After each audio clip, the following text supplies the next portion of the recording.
This is Greater Media News.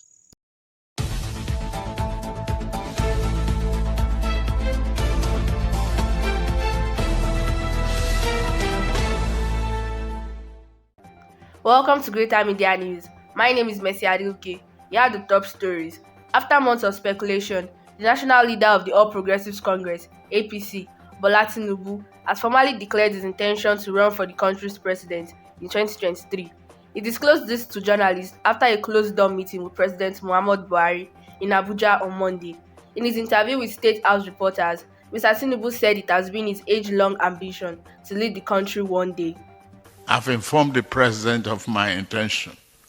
I don't want to discuss individuals now. I must discuss myself. I have the confidence, the vision, the capacity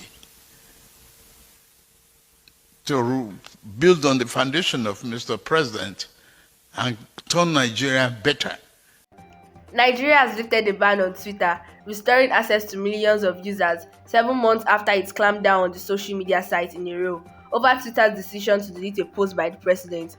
The government said the company had agreed to its conditions on the management of unlawful content, to registering its operations in Nigeria and to a new tax arrangement. Twitter did not acknowledge the concessions stated by the government, but said in a statement, "We are pleased that Twitter has been restored for everyone in Nigeria.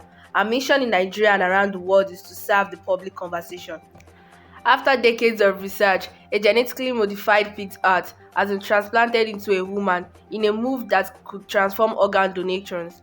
Doctors at the University of Maryland said the patient was doing well after the operation, though it is unclear what his long-term chances of survival are. The patient, 57-year-old David Bennett, underwent the 7-hour procedure in Baltimore after a special exemption was made by the U.S. medical regulator.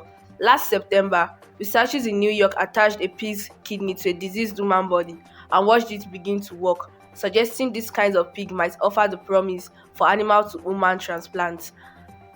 Magawa, the famous mine-clearing rat, who was awarded a gold medal for his heroism, has died at the age of 8. In a 5-year career, the rodent sniffed out over 100 landmines and other explosives in Cambodia.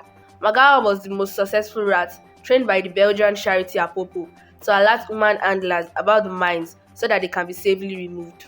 On the entertainment scene, Adekunle Gold and Simi are celebrating 3 beautiful years of marriage by proving their bond is just as strong as it was on their wedding day. The couple posted photos wishing each other a happy anniversary. In a heartfelt post, Adekunle Gold shared a cute photo of the two, booed up and glowing. In the caption, he speaks of his loving wife as a saving grace. Still on entertainment scene,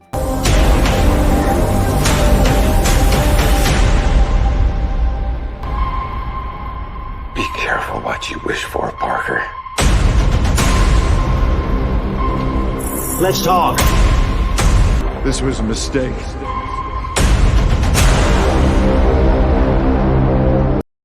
Spider-Man: No Way Home is continuing to swing its way up all the time rankings as it officially passes Titanic in the box office charts. Peter Parker's latest adventure has been maintaining its momentum as it approaches the 1-month anniversary of its release. On sports, the Super Eagles of Nigeria are through to the last 16 at the Africa Cup of Nations after a comfortable 3-1 win against Sudan on Saturday in Garoua. Nigeria came into the match on the back of their strong 1-0 performance against Egypt. In towards Awaniyi, the chance still might be here for Iheanacho, and what a finish that is by Colette.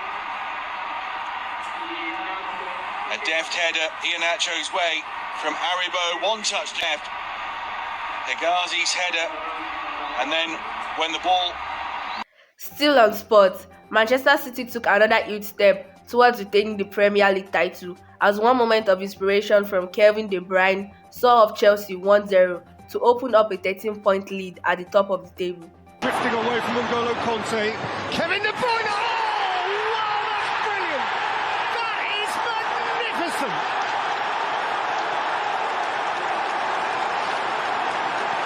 Game changer! Points of world class!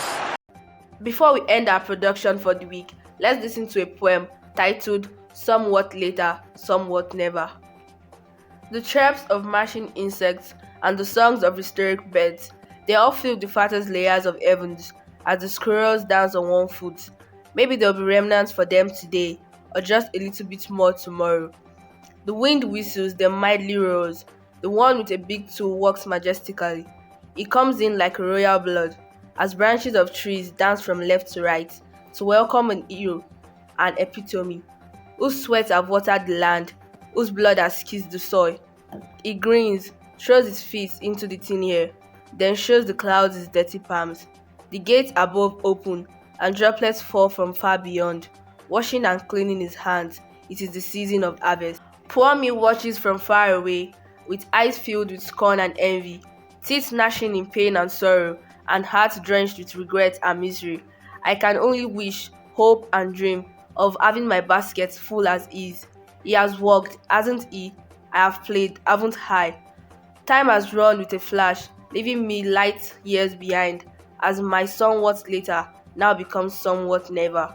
Sitting under my empty barn, in the middle of weedy acres, with dry leaves beneath my feet and harsh wind caressing my skin, I wonder what could have been. I wonder what should have been. That poem from the editor's desk encourages us to shun procrastination and be diligent. If we want to reap our rewards when the harvest time comes, we must first work hard and sow seeds of labor. If you sow nothing, you will reap nothing. And that ends our production for the week. On behalf of the entire Greater Media crew, I wish you all a wonderful week. I still remain Mercy Adegoke.